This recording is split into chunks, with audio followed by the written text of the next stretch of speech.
ভারত নেপাল সম্পর্কে নতুন করে উত্তেজনা দেখা দিয়েছে। নেপালের কাঠমান্ডু মেট্রোপলিটন সিটির মেয়র ও বর্তমান প্রধানমন্ত্রী বালেন শাহের নেতৃত্বাধীন সরকার ভারতীয় নাগরিকদের জন্য কড়া নিয়ম চালু করেছে। এখন থেকে নেপালে প্রবেশের সময় ভারতীয়দের বৈধ পরিচয়পত্র, আধার কার্ড বা অন্য কোনো সরকারি আইডি বাধ্যতামূলক করা হয়েছে। একই সঙ্গে ভারতীয় পর্যটক ও যানবাহনের থাকার সময়সীমা সর্বোচ্চ ৩০ দিন নির্ধারণ করা হয়েছে। এর বেশি সময় থাকলে যানবাহন বাজেয়াপ্ত করারও নির্দেশ দেওয়া হয়েছে। গত শনিবার থেকে ৯ মে গোজবানি থেকে বীরগঞ্জ সহ বিভিন্ন সীমান্তে এই নিয়ম কঠোরভাবে কার্যকর করা শুরু হয়। ফলে সীমান্ত এলাকায় ব্যাপক বিশৃঙ্খলা দেখা দিয়েছে। দৈনন্দিন যাতায়াতকারী ব্যবসায়ী, রোগী, ছাত্র এবং সাধারণ মানুষ চরম ভোগান্তিতে পড়েছেন। অনেকের আইডি না থাকায় ফিরে যেতে বাধ্য হয়েছেন। স্থানীয় বাসিন্দারা বলছেন, এতদিন খোলা সীমান্তের সুবিধা নিয়ে চলছিলাম, হঠাৎ এমন কড়াকড়ি জীবনযাত্রাকে কঠিন করে তুলেছে। এই পদক্ষেপের পেছনে কয়েকটি কারণ দেখা যাচ্ছে। বালেন শাহ সরকার লিপুলেখ, কালাপানি ও লিম্পিয়াধুরা সহ ভারতীয় ভূখণ্ড নিয়ে পুরনো দাবি নতুন করে তুলেছে। নেপাল সরকারের তরফ থেকে বলা হচ্ছে, এই নিয়ম চোরাচালান, অবৈধ অভিবাসন ও নিরাপত্তা ঝুঁকি কমাতে নেওয়া হয়েছে।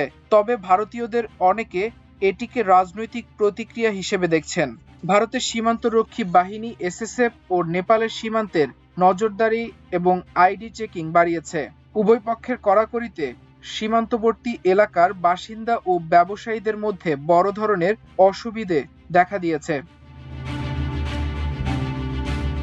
বিশেষ করে বিহার, উত্তরপ্রদেশ ও উত্তরাখণ্ডের সীমান্ত এলাকায় দৈনন্দিন বাণিজ্য ও যাতায়াত প্রায় ব্যাহত হয়ে পড়েছে। কূটনৈতিক মহলে এই ঘটনা উদ্বেগ তৈরি করেছে। ১৯৫০ সালে ভারত নেপাল শান্তি ও মৈত্রী চুক্তির আওতায় দুই দেশের মধ্যে খোলা সীমান্ত ও ভিসামুক্ত যাতায়াতের ব্যবস্থা রয়েছে। অনেক বিশ্লেষক মনে করছেন, এই নতুন নিয়ম চুক্তি বহির্ভূত।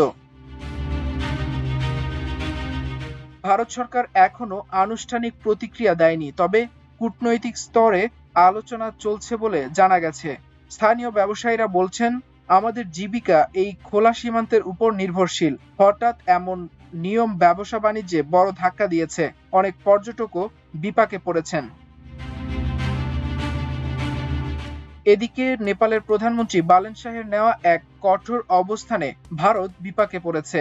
ভারতের পররাষ্ট্র সচিব বিক্রম মিশ্রির পূর্ব নির্ধারিত কাঠমান্ডু সফর স্থগিত করা হয়েছে, যা হিমালয় কন্যার নেপালের সঙ্গে দিল্লির বর্তমান কূটনৈতিক টানাপোড়েনকে আরও স্পষ্ট করে তুলেছে।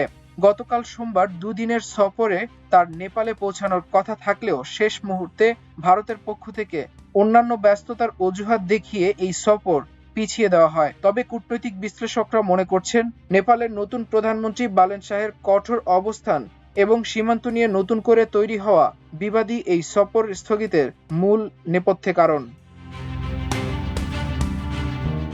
মাল্টিমিডিয়া ডেস্ক, আমার দেশ।